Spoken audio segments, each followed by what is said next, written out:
March 2016, a column of ISIS vehicles is moving fast because they think they've already won. They haven't seen what's above them yet. 3 threats close simultaneously. The road narrows.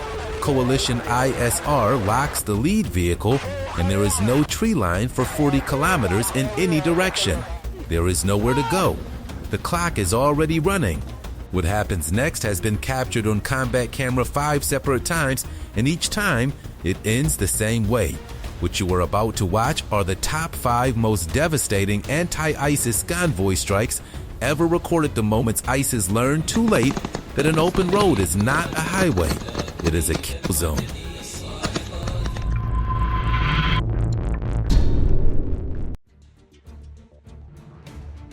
October 2015. Highway 1, northwest of Mosul. ISIS was not losing its war on ideology alone, it was funding it. At peak operation, the Islamic State was pulling in over $2 million a day from captured oil fields, and the pipeline was not underground, it was rolling.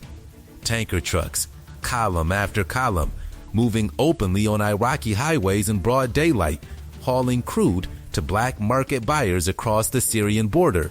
For weeks, coalition commanders had the convoys on camera and their hands tied. Rules of engagement required confirmation that no civilian drivers were aboard before weapons released. ISIS knew this. They exploited it. The trucks kept rolling. That hesitation had a cost measured in millions of dollars per week, pouring directly into ISIS weapons procurement, fighter salaries, and territorial expansion. The coalition needed a legal unlock, a framework that let them target the economic artery without crossing the line. When that authorization finally came through in mid-November 2015, Operation Tidewater was waiting.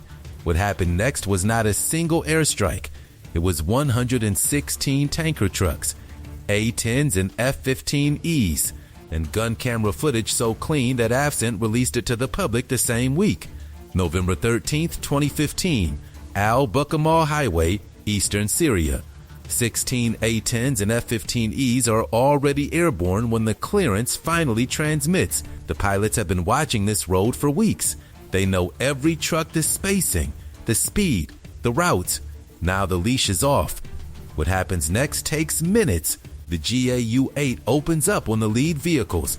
Secondary explosions erupt as fuel loads catch and detonate in sequence down the column like a fuse burning toward the horizon. F-15E Strike Eagles walk precision munitions through the middle of the formation, while A-10s clean the flanks. When the smoke clears, 116 tanker trucks are confirmed destroyed. AFCENT releases the gun camera footage publicly within days. You can count the vehicles yourself. The secondary explosions alone tell you what was inside them. This is not a clean military victory in the abstract sense. This is 116 burning hawks on a Syrian road, every one of them a week of ISIS payroll, a weapon shipment, a frontline salary, gone. That is the Tidewater strike. But destroying 116 trucks only matters if you can measure what it costs ISIS afterward. CENTCOM did exactly that, and the number they came back with was the one that silenced the skeptics. 30 days after Tidewater, CENTCOM analysts ran the numbers. ISIS oil revenue, the machine that paid every fighter, bomb maker, and every checkpoint extortionist, had dropped by roughly 50%. Not degraded, cut in half. That number matters because one strike could always be explained away. A single column destroyed might be rerouted, replaced, absorbed, but a 50% revenue collapse inside 30 days meant the network itself was ISIS finance officers weren't reporting a bad week. They were reporting a structural wound. Colonel Steve Warren, CENTCOM spokesman, stated it plainly. The oil strikes were the most effective economic pressure the coalition had yet applied. Not the most dramatic, the most effective. That is the economic knockout metric, not the footage of 116 burning trucks, but the silence afterward on the ledger where ISIS payroll used to be. One coordinated strike package, 1 month, half the money gone. But cutting off the cash is only half the equation. The other half is cutting off the men. When Iraqi forces pressed Ramadi in late 2015, ISIS didn't respond through shadow networks or dispersed cells. They massed a vehicle column on open flat desert and drove straight toward the front. Speed over cover, the oldest mistake on this list, made again. Spring 2015. Ramadi is bleeding. Iraqi security forces are pushing hard into the city's outskirts, and ISIS command faces a choice: feed reinforcements in through dispersed foot movement or mass vehicles and move fast across the flat Anbar desert. They chose fast. That choice was a death sentence written in tire tracks. A vehicle column pushed across open ground, offering zero terrain advantage. Nothing between them and the sky but dust. ISIS commanders calculated that speed would compress the coalition's reaction window. What they didn't calculate was what was already watching them from above. The desert is merciless. You cannot hide a moving column on flat ground in daylight. Every vehicle throws a dust signature visible for miles. Every engine produces a heat bloom. The column was exposed the instant it moved. That is the reinforcement gamble: trade concealment for speed. Bet the coalition can't react in time, drive straight into the zone. ISIS made that bet in the Anbar desert. What happened next 40 minutes of unbroken surveillance before the first weapon dropped is where this strike becomes something different entirely. The MQ-9 Reaper didn't fire a single round during those 40 minutes. It just watched. Locked, patient. CJTOIR footage shows exactly what that surveillance looked like, the column visible in full thermal resolution, every vehicle tracked, spacing measured, speed logged. The Reaper's sensor operator, thousands of miles away, was building a complete picture. Lead vehicles, trail vehicles, fighting age males packed into the beds.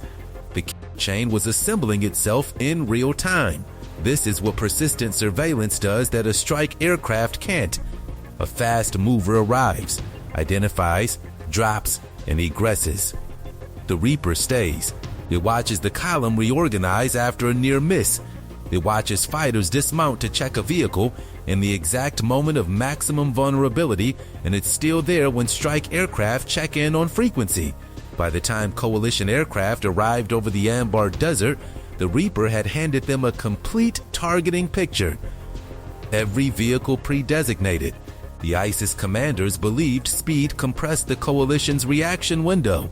What the footage proves is that window had already closed before anyone fired a shot. That is the chain. And what it did to that column next is why Ramadi didn't fall. The lead vehicle disappears first. 1 second it is moving at speed across flat Anbar desert. The next second there is a white flash, then a rolling black column that climbs 50 feet and stays there. Before that smoke has spread, the trail vehicle goes the same way, a simultaneous strike. Both ends of the column sealed in under 3 seconds. What remains between those two burning bookmarks is a line of trapped ISIS vehicles with nowhere to go and no cover within miles.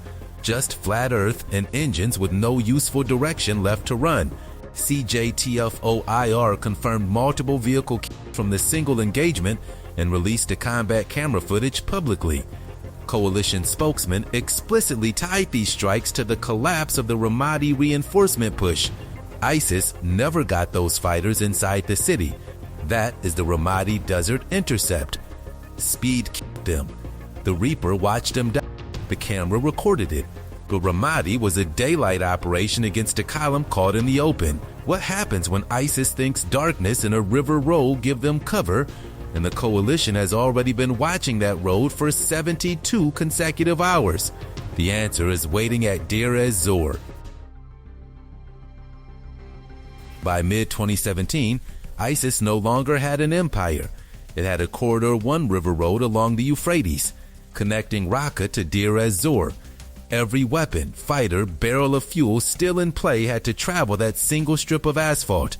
Strip that road and you don't just win a battle. You sever the nervous system of whatever ISIS still was. They knew coalition aircraft were overhead. They ran the convoys at night anyway, because they had no other choice. The Euphrates Valley had become a killing funnel, and ISIS was still walking into it. What made Deir ez-Zor different from Ramadi wasn't the hardware, it was the duration. Coalition ISR assets had been locked on that river road for 72 consecutive hours, watching every truck that moved, cataloging every pattern. Then they handed the coordinates to a strike package, unlike anything that had hit a supply route in the entire campaign. B-52s out of Al-Udeid, F-22s flying top cover, Reapers threading the targeting solution in real time. That kind of coordination doesn't happen by accident. It was built for exactly this moment. What happened next on that road was recorded in full, and the footage tells you everything. The chain that hit the Deir ez-Zor road over those 72 hours was built in layers. A Reaper orbiting thousands of feet above the Euphrates held a continuous targeting lock, watching headlights move, logging spacing, calculating when the next column would commit to open ground. The moment trucks entered the zone, coordinates fed directly to strike aircraft already airborne. B-52 Stratofortresses, launched out of Al-Udeid Air Base in Qatar, arrived with full conventional loads capable of saturating a road corridor in a single pass. F-22 Raptors flew top cover not because ISIS had air assets, but because the coalition was running sterile airspace over an active strike package and nothing was allowed to interfere. AFCENT strike reports logged the sorties. The vehicle counts climbed with each successive wave. Convoy after convoy hit the same stretch of river road. Convoy after convoy ceased to exist on it. ISIS had no way to reroute. The Euphrates Valley left them nowhere else to go, so they kept sending trucks, and the chain kept running. What that looked like on camera, that is the part the footage cannot let you look away from. The gun camera footage starts simple. A single road running parallel to the Euphrates. Flat, open, no cover on either side. Then the first truck lights up. What the DAW-D released Reaper feed shows isn't one strike, it's a sequence. Vehicle after vehicle, each a separate fireball strung down the same stretch of asphalt like lights on a wire. The infrared bloom from one explosion hasn't fully collapsed before the next ignites. Drivers who saw the flash ahead had nowhere to turn. The road was the trap, and they were already inside it. Coalition analysts counted the kills in real time. The sequencing was so geometrically precise that CJTFOIR flagged the package for immediate release. This wasn't just a strike. It was proof of concept made visible. That footage became the most replayed coalition strike package of the entire 2017 campaign, not because of scale alone, but because the camera showed exactly what the chain looked like when it ran perfectly. That is the visual record of what ISIS lost when they lost this corridor. But losing the footage battle and losing the supply war are two different things, and the harder number comes next. Within 72 hours of those final strikes, CJTFOIR issued a formal assessment. The corridor between Raqqa and Deir ez-Zor was severed. ISIS commanders inside Deir ez-Zor stopped receiving ammunition resupply. Medical equipment stopped moving. Reinforcements that had been cycling through that river road every night had nowhere to come from and no road left to use. The siege that Syrian government forces had been struggling to break for years began to crack not because of a ground offensive, but because a road went dark. CJTFOIR analysts drew the direct line in their strike assessments. The convoy destruction here wasn't a supporting action. It was the mechanism of collapse. Territorial loss followed logistics loss, exactly as the chain planners had modeled it. That is, the Deir ez-Zor corridor closed in 72 hours, irreversible within days, and the clearest example in this entire campaign of convoy strikes producing strategic, not just tactical, results. But Deir ez-Zor was 2017. 3 years earlier, ISIS was still advancing, and there was one road they drove on with absolute confidence, straight toward 40,000 people trapped on a mountain with no way down. August 8, 2014, Sinjar Mountain, northern Iraq. 40,000 Yazidis are stranded on bare rock, no food, no water, no way down. Below them, ISIS columns of armed pickup trucks captured American Humvees, and heavy weapons are rolling openly across the valley floor, moving in broad daylight toward a trapped civilian population with one intention. CENTCOM had just been authorized to strike. General Lloyd Austin was looking at the first target set of the brand new air campaign. What his analysts saw on the ISR feeds was ISIS conducting a mechanized advance in the open exactly as a conventional force would against people with nowhere to run. The convoy commanders below had no idea they just made the worst tactical decision of the entire war. They had numbers, momentum, and seized American equipment stripped from collapsed Iraqi army units. They were driving it without hesitation toward a mountain full of civilians. What they didn't have was any understanding of what overhead surveillance combined with naval air power could do to a column moving in the open. The A-10s were already wheels up from the USS George H.W. Bush. The A-10s dropped from altitude with the kind of precision that ISIS ground commanders had never encountered before.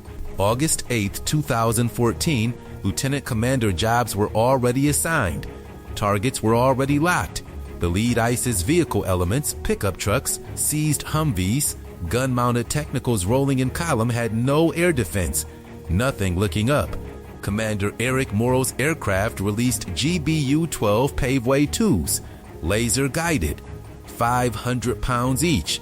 The first vehicle disappeared in a white flash, then the next. The column didn't scatter fast enough. There was no fast enough. Within 24 hours, CENTCOM released the strike footage publicly because the imagery said everything words couldn't. You could see nothing left where an armed column had been advancing on 40,000 trapped civilians minutes before. That is the first strike footage of Operation Inherent Resolve. One airstrike doesn't end a crisis, but what this engagement did was something bigger than the vehicles it destroyed. It proved the pipeline worked.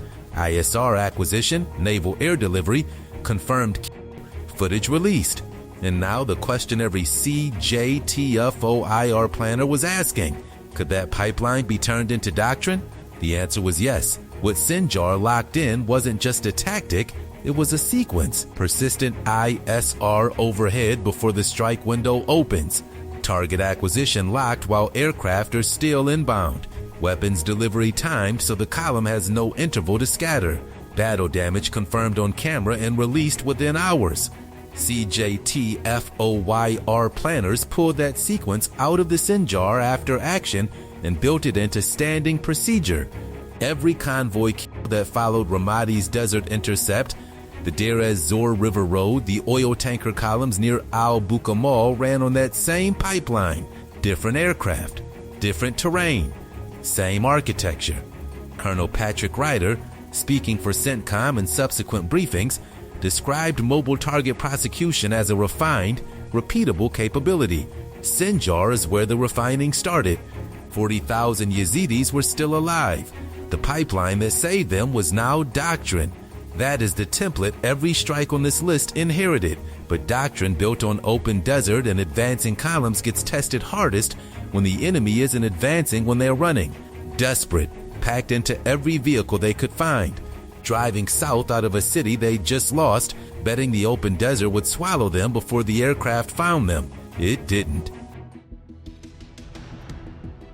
June 28, 2016, Fallujah is gone. ISIS knows it. The city they'd held for 2 years, the symbol they'd bled entire neighborhoods to keep, is fully encircled, every road sealed. So ISIS commanders make the only call left: load every fighter, weapon, and vehicle into columns and drive south, into open desert, betting that darkness and distance will swallow them before coalition ISR locks on. It's the worst gamble they've ever made. The moment those columns cleared the city's edge, they crossed from urban concealment into a flat, featureless ground, the exact terrain coalition aircraft had been hunting on since Sinjar. The aircraft were already overhead. Coalition ISR tracked the columns from the moment they cleared the perimeter. The fighters in those vehicles thought they were running. What they were actually doing was bunching together in the open for the largest single convoy of the entire campaign. What happened over the next 48 hours has never been repeated. June 28, 2016, dawn. The first column breaks south from Fallujah's edge, trucks packed tight, gun vehicles pushing the flanks, fighters stacked 3 and 4 deep in open beds. They are moving fast. They believe fast is enough. It isn't.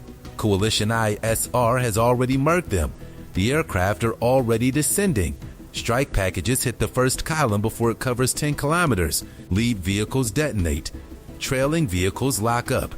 The column compresses every ISIS fighter who tried to create distance from the man ahead, now crushed into a single burning line. The aerial footage the Iraq Mode D releases within hours shows it exactly.